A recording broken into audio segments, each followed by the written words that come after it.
Tell me a bit about yourself, just as a human. I'm from just outside Toronto, Ontario, Mississauga. Played my hockey there, played in the OHL, and then I got into coaching after my pro career from Victoria. I've been out there since 2009 with my wife.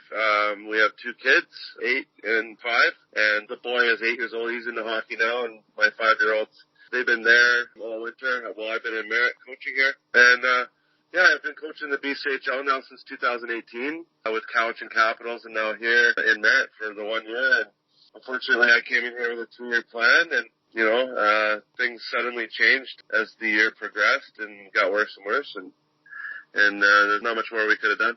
So you've had quite the hockey career. What got you into competitive hockey? Just, it was something I picked up when my dad played when he was younger, and he went to Boston University and played at high level, and got me into it when I was about 4. And I really fell in love with it when I was 7 or 8 years old, and just kept doing it and played at high level. And my parents were very, very committed to helping me. So and I had 2 brothers that played, so it was really competitive and great.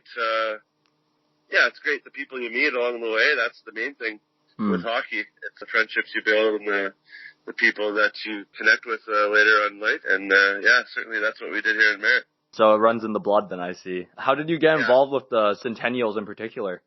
Yeah, I reached out last year after their season, and they were deciding if they were going to do a coaching change or not. They had lots of turnover the previous year, some instability with the on-ice product. But I was out of a job. I had left Cowichan, so I was hoping to get a job in the league. And Merritt, we met a few times, and it worked out that it looked like it was a good fit. So that's what kind of got me coming and committing to come to Merritt.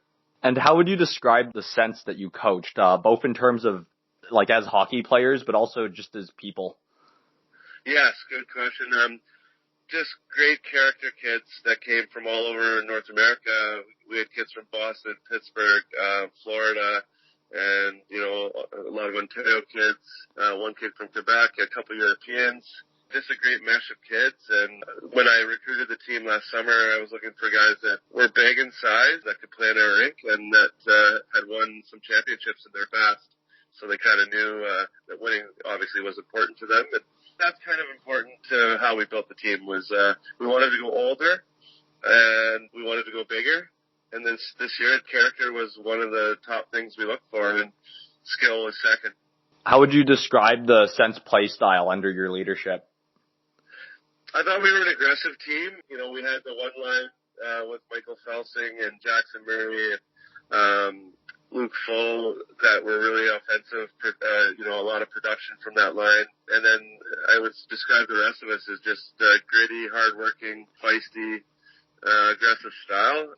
We played that open game where we liked to score goals, but we also gave up a lot of goals too. So it was a constant preaching of playing more defense. But definitely, I like the style the guys played with, and they worked extremely hard every day at practice. What would you say your best and worst games were? That's an easy question. So our worst game of the year was an 8-3 loss to West Kelowna at home, and it just seemed like we couldn't even make it past that game, and it just was one of those nights where we were running into one another and nothing was going right. But we stuck together. That's one thing. There was no pointing fingers. It was like, we stumped that game, and we learned from it. After that, our best game of the year would have came against Salmon Arm at home, 4-0 shutout win. And that was about a month before playoffs started, or just a little bit more. So we started to play the right way, playing our best hockey down the stretch. Yeah. And then throughout the year, it just seemed like we were making a few trades that upgraded our team in little pieces. And, we had 22 new players throughout the whole year and only 3 returning from last year's team. So it was a tough business as far as player personnel goes. If we had a chance to upgrade our team, we did it, like any other team did. And at the end of the day, I think we had a pretty solid team and just fell a little short there. What were the factors that went wrong and went right in those respective games?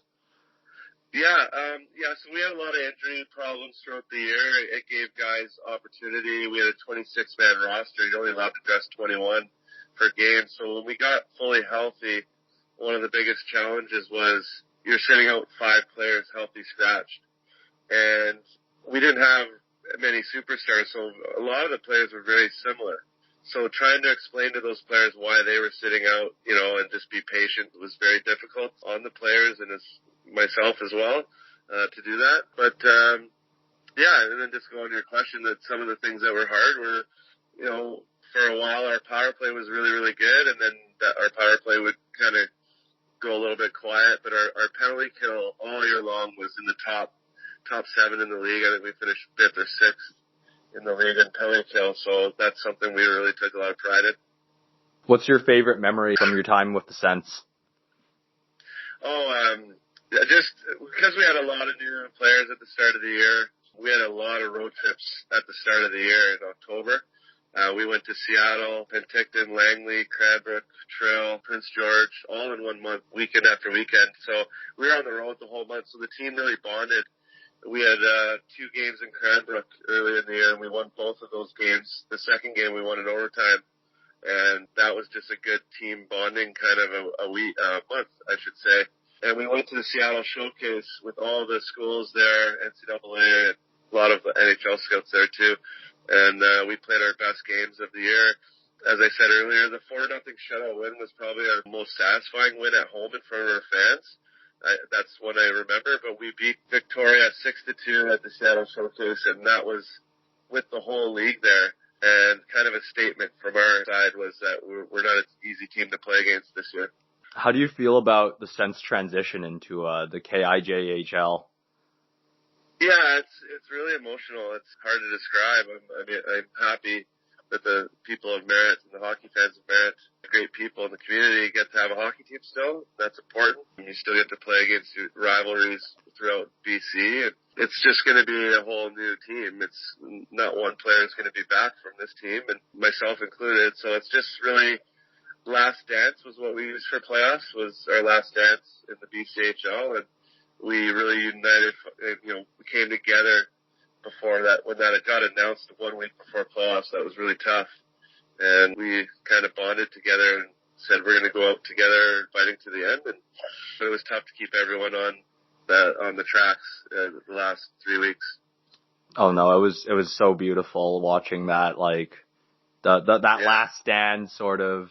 And like just seeing the community, it was really beautiful. And I'll be honest with you, I'm not even that big into hockey, but I felt it. Oh, thanks. Yeah. And I don't even know a lot of the people in the community, but they come up to me and they shed a tear our last game. We didn't quite, we lost the empty net goal at the end, and we just fell a little short, and, our kids were disappointed, and they really cared about playing in Merritt. And myself too, coming here for 1 year, I really got to really feel how cool of a hockey town this was. So it was kind of a bittersweet farewell, and nothing but good memories as far as what I can look back on being here in Merritt.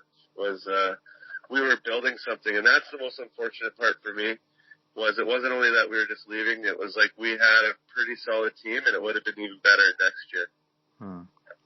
Where do you see the Sens going under Wes McLeod's leadership? Yeah, I don't know, Wes.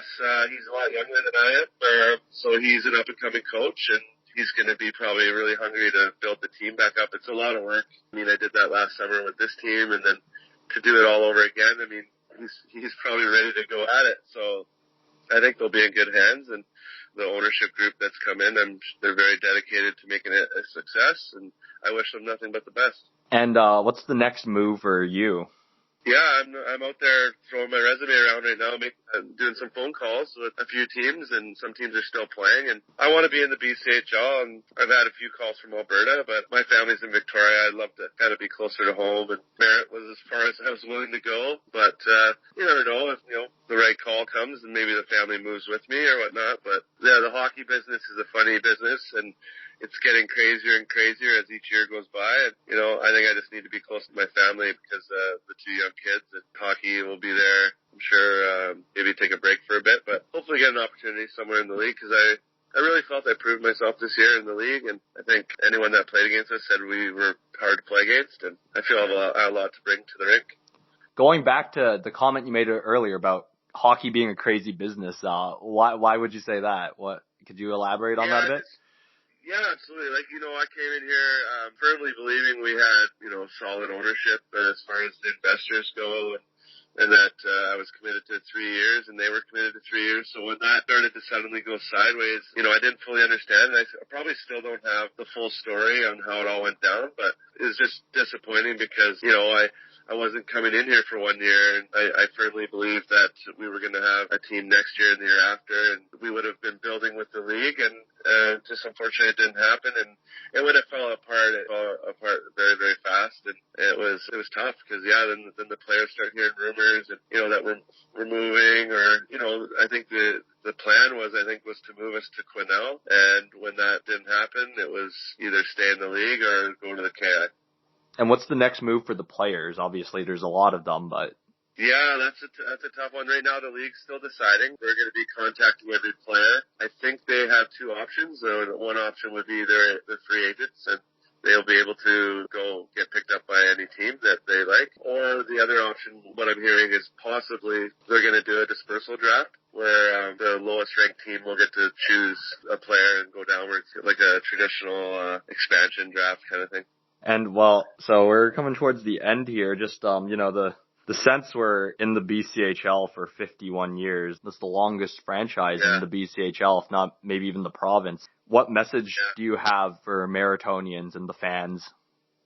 Yeah, no, absolutely. And I was only here 1 year. I get to feel the pride in the community with the team, and anytime our players did something in the community, they had nothing but great things to say about all the people and their billets. And that's 51 years is a long time, and there was some downs and there was some great times, and I think everyone involved with the team certainly emotional because of the pride they had in the team, and it was like a family coming.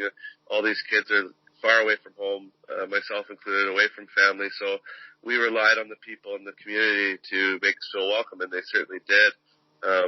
But as far as competing in this league and the way the league's going, more expenses, it's understandable how it's really hard to keep up, and I think the people of Merritt understand that, and they're appreciative of the effort the boys put in throughout the years, for sure.